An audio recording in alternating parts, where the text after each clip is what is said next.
روزے کا مقصد بھوک اور پیاس کاٹنا نہیں ہے، یہ کوئی خوراک بچاؤ مہم بھی نہیں ہے، بلکہ فرمایا وَشَهْرٌ يُزَادُ فِيهِ رِزْقُ الْمُؤْمِنِ، یہ مہینہ ایسا ہے جس میں مومن کا رزق بڑھ جاتا ہے، اس کا رزق زیادہ بڑھ جاتا ہے، تو یہ خرچہ کم نہیں ہوتا، اس میں تو خرچہ زیادہ ہوتا ہے، تو یہ اس لیے نہیں ہے۔ تو پھر مقصد کیا روزے کا؟ بھوک اور پیاس کا مقصد کیا ہے؟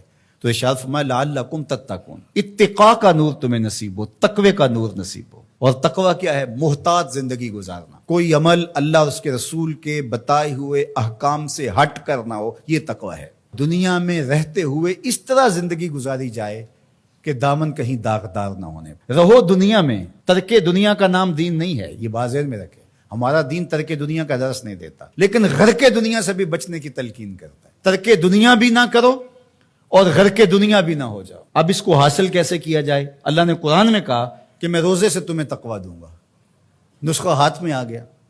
اب سوال یہ ہے کہ روزے سے تقوی کیسے ملتا ہے؟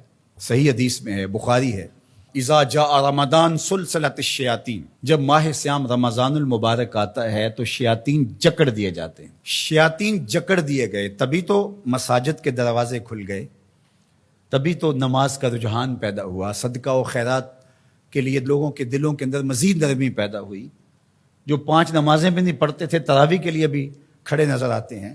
کیوں؟ شیطان بند گیا۔ لیکن کم تولا جا رہا ہے، کم ناپا جا رہا ہے، جھوٹ بولا جا رہا ہے، یہ کیوں؟ نفس موجود ہے۔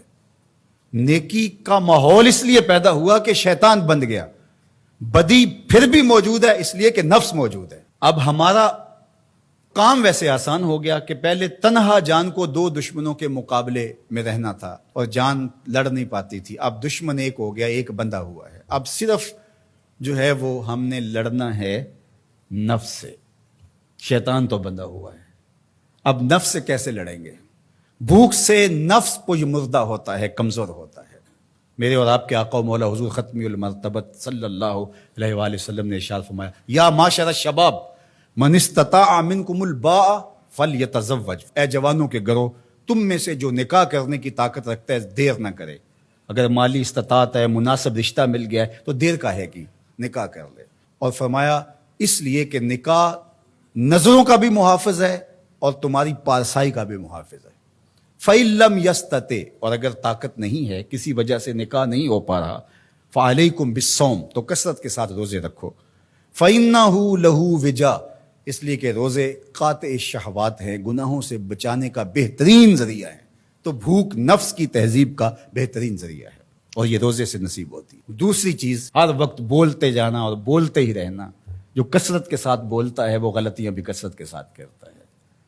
خاموشی میں نجات رکھی گئی ہے۔ قیامت کے دن سب سے زیادہ لوگ جو پکڑے جائیں گے وہ زبان کی وجہ سے پکڑے جائیں گے۔ حضور نے زبان کو پکڑ کے کہا کہ لوگ اس کی وجہ سے پکڑے جائیں گے، اس لیے اپنے لہجوں کو کنٹرول کیجئے، اپنی زبان کو کنٹرول کیجئے۔ یہ تہذیب نفس کا بہترین ذریعہ ہے۔ اور تیسری بات، العافیت فی العزلہ، عافیت تو عزلت میں ہے، تنہائی میں ہے۔ لوگوں میں جانا، لوگوں سے میل ملاپ اور اختلاط جتنا زیادہ ہوگا اتنی زیادہ آزمائشیں ہوں گی۔ اس لیے جہاں تک ممکن ہو دینی ضرورت کے لیے آپ کو جانا پڑتا ہے، ضرور لوگوں سے ربط رکھیں، لیکن ربط پورا رکھیں، لیکن ربط بھی اچھے لوگوں کے ساتھ رکھیں۔ فرمایا تمہارا کھانا متقی کے علاوہ نہ کھائے کوئی، یعنی جس کی تم دعوت کرو وہ متقی ہو، پرہیزگار ہو۔ اچھے لوگوں کے ساتھ ربط رکھو، نیک لوگوں کی صحبت میں بیٹھو گے نیکی ملے گی، برے لوگوں کی صحبت کے ساتھ بیٹھو گے تو برائی ملے گی۔ تو آئیے میں اور آپ روزے کو اس کے آداب کی رعایت کے ساتھ رکھنے کا عزم کریں۔ فرمایا کہ من لم یدع قول الزور والعمل به فلیس للہ حاجۃ فی ان یدع طعامہ وشرابہ، جس نے جھوٹ اور جھوٹے امور ترک نہیں کیے اس کے بھوکے اور پیاس سے رہنے کی اللہ کو کوئی ضرورت نہیں ہے۔ اس کی مرضی کیا ہے کہ روزہ تمہارے نفس کی تہذیب کا ضامن بن جائے، تمہارے باطن کی ستھرائی کا ذریعہ بن جائے۔